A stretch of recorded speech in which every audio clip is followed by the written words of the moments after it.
Welcome in this follow-up video about music in Hong Kong cinema. At the same time as this video will be put online, you will have another video, an interview with composer Yusuke Hatano. Yusuke is obviously from Japanese origin, but he has been composing soundtracks for Hong Kong film for almost 10 years now, and he was kind enough to agree to answer the questions I had about what it was nowadays to compose for Hong Kong films, purely Hong Kong films, local films, as well as co-productions with the mainland. So I hope you will find this kind of a bonus interview interesting. In the future, I would like to have more of this. I would like to be able to propose more interviews to you with people who are in the industry. But I have to be very honest, in order for me to be able to provide you with this kind of bonus, with this kind of extra, I need the channel to be as big as possible, to be obviously bigger. The bigger it is, the more I can ask to some bigger figure in the industry, in the Hong Kong film industry, of course, but hopefully also I would like to be able to have interviews with people from other industries in Asia. So if you like that, please support the channel. Don't hesitate to share with the people around you, with asking them to subscribe, to watch the video, of course. The more views, the more subscribers the channel has, the more I'm able to provide you with this kind of extra. So please, if you like it, support it.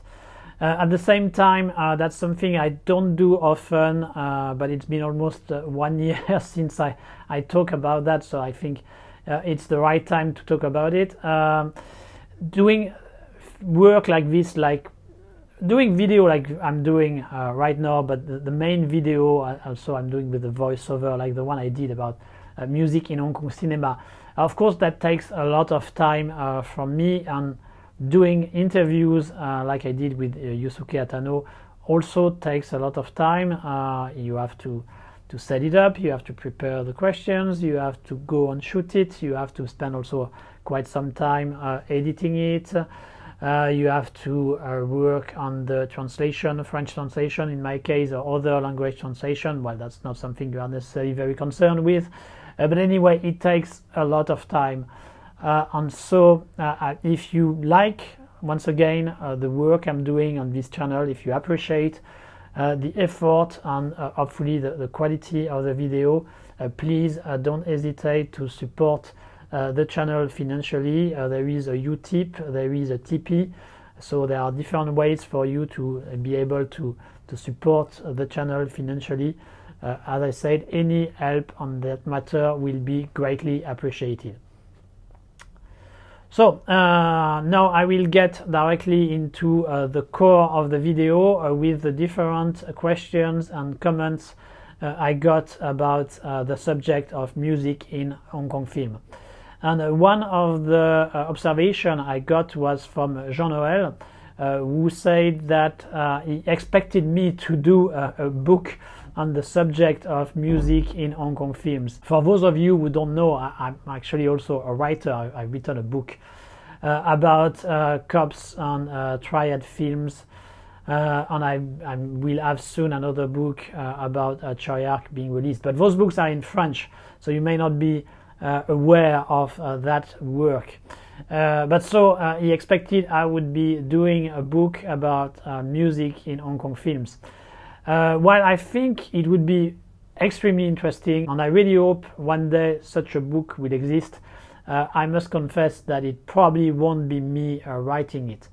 And there are several reasons for that. One of the main reasons is that to talk about Hong Kong cinema is already a niche. It's not something which is in the mainstream. And if you are talking about music in Hong Kong cinema, that's even less mainstream than just talking about Hong Kong cinema. And in my case, when I'm writing a book, at least all the books I've written so far, it takes me a lot of time. It takes me around 2 to 3 years at the minimum. And so spending 2 to 3 years working on such a book for sales, which at the end would be most likely fairly minimal. I must confess that's not something I'm ready to invest that much time. And another reason also is that I already have some other book project I've been working on, and so I rather concentrate on them rather than going into another direction, and especially if you take into account the other problems that I have just highlighted. So unfortunately I don't think such a book will be released, will be written by me, but as I said, if someone is able to, if someone is motivated to, I think that would be something really interesting to do, and I would love to read it, and I would love to talk about it in another video on this channel if that ends up happening. Interestingly enough, I must say that there is a book in English which exists specifically about cantopop, and this book is a history of cantopop, and cantopop has many links with Hong Kong cinema, especially the cinema from the 80s and 90s, or even earlier actually, even in the 70s already. So this book is still quite interesting to read if you want to know more about Hong Kong culture, if you want to know more about cantopop, of course, but if you also want to know more about the way the links there are between cantopop and cinema, this book is a must read, and I really advise you to check it out. In another comment, I had Sébastien Babuzik who told me that while he was happy to see that I used a moment of romance to highlight the way cantopop was being used in Hong Kong films, he would have liked me to I emphasize even more the fact that Benny Chan, the late Benny Chan, was very good in his choices of this kind of pop rock songs in his films. So that's true. He was actually pretty good at doing these kind of things, and it works especially well in A Moment of Romance. The use of the cantopop in this film is really masterful. And he did it in several other films. I think he did a good job also in Genix Cops. It may be surprising because I know Genix Cops is not necessarily the Hong Kong film that most of the fans like, but personally I'm okay with it. And I think the choice of the soundtracks is pretty good. You have bands like LMF, if I remember correctly, and a few others. So the kind of bands which were extremely popular in Hong Kong at the end of the 90s, early 2000s. But I think it works because that was exactly the spirit of the film, the spirit which was in Genix Cup. So that makes sense to have them on the specific songs used in the film. I think are really good and really fit, and help make the film a fairly entertaining action flick. At the same time, I must also come back a bit about A Moment of Romance, because I had the opportunity to interview Benny Chan during the release of Call of Heroes a few years ago. And of course, when I have the opportunity to interview these kind of directors who have a long history in the film industry, I take advantage to ask a few other questions about some of the previous films they did. And so, of course, I asked him questions about A Moment of Romance, especially because I consider A Moment of Romance to this day to be his best film. And I haven't watched yet Raging Fire, but I would be surprised if Raging Fire is better than A Moment of Romance. But anyway, so I asked him a few questions about A Moment of Romance, and one of the questions was about the choice of the music, and he told me that originally Andy Lau wanted to use his own music for these scenes, which is not that surprising because that was actually the normal practice back then. That this kind of invasion of singers in the film industry, which happened at the end of the 80s, let's put it around that time, and especially prevalent in the early 90s with people like Jackie Chung and Leon Lai. That was the practice, that if they appeared in a film, the soundtrack would have some of their songs. So as Andy Lau, who was originally an actor and not a singer, he's not like Jackie Chung or Leon Lai, he started as an actor, and he was one of the few actors who managed to become a very popular singer as well. But so it made sense for him that he would have asked to use his own song in the film. But Benny Chan refused, and I think he did the right choice in this case. It's better with the other songs than he chose, and so that shows that he had a good sense when it comes to music, to this kind of pop rock kind of music to include in his films. I'm a bit less convinced by the work he has done when it comes to original soundtrack. The original soundtracks in Benny Chan's film, as far as I remember, are not memorable in any way. If I remember correctly, the soundtracks of films like Big Bullet or New Police Story were very generic, nothing really impressive. It was not really helping to rank the film higher, to elevate its status. But there is one exception, though. I think there is a good collaboration. There was a good collaboration between Benny Chan and a French composer whose name was Nicolas Herrera, and they worked together on 3 films which are connected: Shaolin and White Storm. And Nicolas Herrera did a really good job, I think, on these films. He did some very nice soundtracks which helped make the film a bit better. Unfortunately, especially for Shaolin, the film itself is a bit disappointing, but the soundtrack that Nicolas Herrera made on this film, and especially on Shaolin, which is unfortunately the weakest of the 3, is really good. And so that was nice to have this kind of collaboration. There was another interesting collaboration between a Hong Kong film director and a French composer, and that is between Johnny To and Xavier Jameau. And so this kind of dynamic seems to work fairly well. Maybe we will see more in the future. Of course, the video I did was the main elements of music. I could not go in detail as much as I would have liked, because the video is already 25 minutes long, and if I had gone much further in detail, it would have been 2, 3, 4 times more, but that's just not doable. But there is while I highlighted how Japanese composers were becoming trendy in those Hong Kong mainland co-productions with people like Joe Hisaishi and Kenji Kawai working regularly on these kind of films. I didn't have enough time to also highlight the fact that there are also Western composers who have been working on this kind of co-production as well.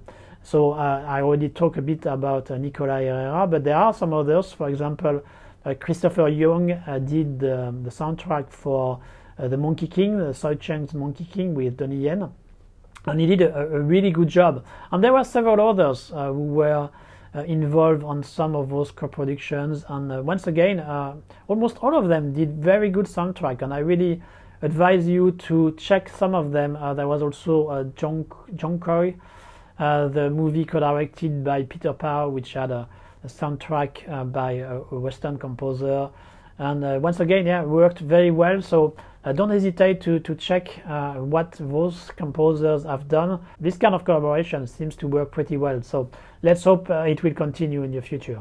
Now I move to a comment by Dennis. Dennis, who commented that when it comes to international distributions, it happens quite often that the soundtracks for Hong Kong film would be changed by the distributors, and that's especially the case in the US. It seems the US are extremely picky or extremely difficult when it comes to soundtracks, to Hong Kong film soundtracks, and they love to change them. That has happened on many Hong Kong films. That has happened, for example, on Project A. That has happened on Black Mask, where they replaced the original soundtrack with rap songs. which is not necessarily the best thing to do in my opinion, even if the original soundtrack, the Hong Kong soundtrack for Black Mask, was not really great in the first place, but still. So yeah, that's a common practice, or at least that was. I think it's maybe a bit less the case nowadays, but that was really something which was often done, especially by Miramax back in the time, and yeah, usually the result is pretty disappointing. There are a few exceptions when it comes to this kind of change, where the change is actually better than the original soundtrack.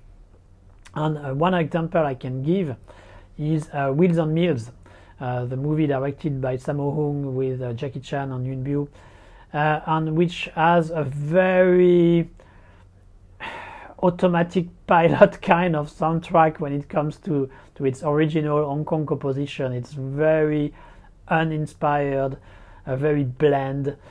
And for the international release, there was another composer. I think it was an American composer, but I'm not completely sure anymore. I think it was. But anyway, he did a great job. He used a more disco vibe for his composition. And that works much better actually than the original soundtrack. And that's especially the case during the fight scene. Because when it comes to fight scene, at least the martial arts style fight, there is a real choreography by the action director. And this kind of choreography is like dance, it's like musicals. You have a rhythm in this choreography. And what the composer needs to do in this case is to match the rhythm of the choreography with his music. And unfortunately, that's not often the case. In many cases, composers don't really pay that much attention to that, and that's really unfortunate, because when you have a nice, well choreographed, well shot Hong Kong style action scene, and you have the right music which fit when it comes to the rhythm, the effect is very strong. It's really something that, in my opinion, directors should be more careful, action directors should be more careful about. And it seems like the composer for Wheels on Meals, or the new composers on Wheels on Meals, paid attention to that and tried to match the rhythm, and so his music kind of fit the rhythm of the fight, and that makes the scene much better in my opinion. So sometimes this kind of change can be good. That's really more an exception than a rule. The rule is more like this kind of change is going to drag the movie down, but yeah, sometimes it works, so you have to really take it film by film, but in general I think it would be better if distributors internationally were not doing this kind of change and just kept the original elements, the original soundtrack of the films that they bought the rights for. I also had a question from Nicola about the copyright music, so the music which have been borrowed, which was kind of a usual practice from the Hong Kong film industry in the 70s and a bit in the 80s as well. So this soundtrack which have been taken from other composers, from other films, and which have been reused for Hong Kong films, what happens when they have been busted, when they have been identified? And there is no clear-cut solution, no clear-cut answer to that. It really depends on each producer, on each production company about what they want to do about it. For example, in the case of the Shaw Brothers, so the Shaw Brothers, when they released their film in the early 2000s, they created a company named Celestial for that, and they were aware, it seems, that some of the music used in those Shaw Brothers films were actually taken from other composers. And so they replaced them. So they did some new soundtracks in order to avoid the problem, so that they would not potentially be sued about the right owners and have to pay money to them. So that's one way to deal with it. And many have done so. Some Jackie Chan film by Seasonal, the MCU production company, have also done that. They have changed some of the music. So at least from a legal point of view, that's the right thing to do, I guess. But unfortunately, the result is always a bit disappointing because, as I said in the original video, while the practice of borrowing, stealing other music is, of course, morally wrong, usually the result is pretty good. I mean, while this composition were not made with those films in mind, it actually works really good. So that's a problem when you have seen the original film with the soundtrack being borrowed, and then you watch the new version with a new soundtrack which has been commissioned. Well, the result is usually a bit disappointing, and you will want to watch back the way it was originally, which means with the stolen music. So it's really a complicated issue for the fans and for the producers on how to deal with things like that. Another interesting example I can think of is the music of The Longest Night, directed by Johnny To, Patrick Yo, depending on the versions, on which is extremely inspired by Midnight Express, the song which Moroder did for the film Midnight Express. And clearly the composer, which is Raymond Wong, if I remember correctly, was asked to do something in the same style as Midnight Express. And I'm sure he did the best he could do, but the copy is never going to be as impactful as the original. And so that's once again the case on The Longest Night, on one of those copy, one of those soundtrack trying to be original, but which is clearly heavily influenced by another one, ends up not being as satisfying as the original music. So yeah, it's a difficult issue. Ideally, I guess it would be better if they used directly those borrowed soundtrack, and if they paid the owner for their work. I mean, that should be the right way. But as some of those soundtracks, some of those songs were pretty famous, for example, when you steal music from Star Wars by John Williams or from the James Bond series by John Barry, it must be quite expensive to pay for the rights of those songs. And so that may be a financial burden for this kind of company, which many of them were fairly small ones. So yeah, it's a difficult issue, as I said, both for the fans who want to see the films as they were made originally, and for the producers who want to avoid the legal problem that it can create. And there have been no real ideal solution to this problem, unfortunately. There was also a comment by Daniel highlighting the fact that Fist of Fury, the music, the main theme of Fist of Fury, composed by Joseph Koo, sounded quite similar in some aspect to the one by Quincy Jones for the TV series Man of Iron with Raymond Burr. And that's true. I think I agree with him. Joseph Koo was most likely influenced by this theme and tried to do something similar. But at least he tried to do something similar. I mean, he was inspired, but he didn't borrow too much from it, in my opinion. He still tried to redo it in his own way. And so at the end, we have a theme which is in the same style, but which is not a carbon copy or too directly influenced by it, and so it managed to have its own identity. But it's kind of normal to be also inspired by other works, by composers, by the work of other composers.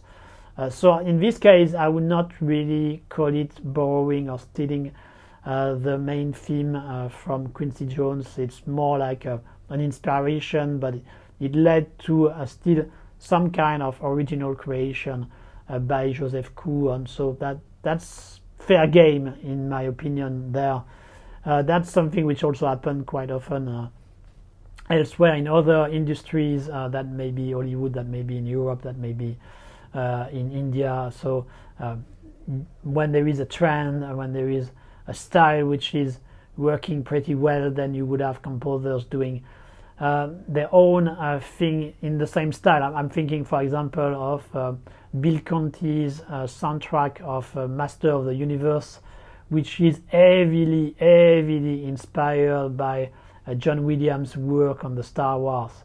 Very heavily inspired, as I say, but at least it still tried to do something a bit his own, so it's kind of okay in a way. And the last comment on this subject was from Geronimo, and he was asking me what were my favorite soundtracks when it comes to Hong Kong films. Well, actually, I have many, so I'm just going to list a few of them here. I especially like what James Wong has done for Choi Ark as a director or as a producer. I think he was one of the most talented, if not the most talented composer working in the Hong Kong film industry back then, and so he did really great soundtrack. I really love what he did on Peking Opera Blues. I also like what he did on I Love Maria. A bit later, he also did great job on films like Green Snake or The Lovers. So really a great composer. He did some really good stuff also outside of his collaboration with Choi Ark, but I think he gave his best when it was with Choi Ark. Choi Ark, who is someone who is also quite picky, quite difficult about music, and he really tries to get good composers working with him, and so that's one of the reasons why his films are so great. And so this collaboration with James Wong really worked very well, but there were some other composers who worked with him and who did great soundtracks.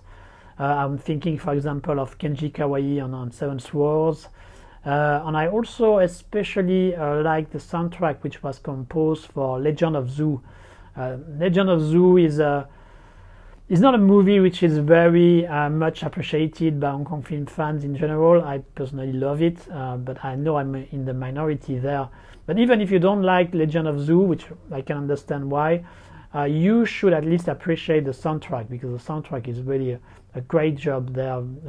Really help to make the film have this kind of crazy universe, very creative, very imaginative, and it really helps you to fly and to get into it. So I really like the soundtrack which was done on this film. There are some other soundtracks for much smaller films that I like. I really like the main theme of Angel, the movie officially directed by Teresa Wu, with Moon Lee, with Alex Fong, with Ellen Loy. There is one theme there which I really enjoy. There is also a good catchy theme for Dreaming the Reality, another Girl with Gun film with Moon Lee and Yukari Oshima. And I'm also thinking about one theme which is always coming back every 20 minutes in Lethal Panthers, the movie directed by Godfrey Ho. This theme, I'm not sure it was made specifically for this film. It was probably one of those canned music which was bought from a company and then which was recycled in several films. But it works very well, and it's quite catchy. It really stick in your mind. So I really like it. To talk about some more recent soundtracks, I liked what was made for SPL, known as Killzone, I think, in the US, and by the same composer, what he did also on Flashpoint. The music is working very well, for example, in the alley fight against Wu Jing. The song, if I remember correctly, is called Store the Sun, and it's very nice song.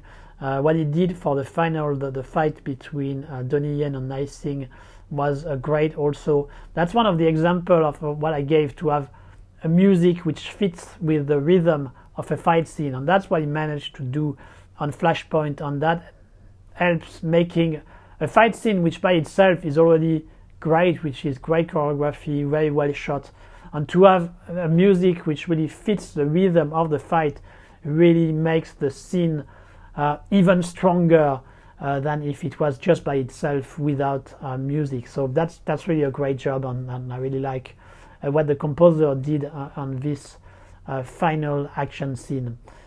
So yeah, that's a few of them. Of course, there are many others. If you have some that you want to share, don't hesitate to put it in the comment section below. That will be it for this follow-up video about music. I hope once again you have found it interesting. I hope it will help you appreciate even more the work being done by composers in general, not just in Hong Kong films, but all over the world in every industry. As I said, I think music is extremely important in making films good, in making an impact on the viewers, and so there should be more credit given to the people behind the scene working to make this kind of music. Yeah, so that's it for now. I will see you in some other video, maybe a retrospective, maybe other follow-up video.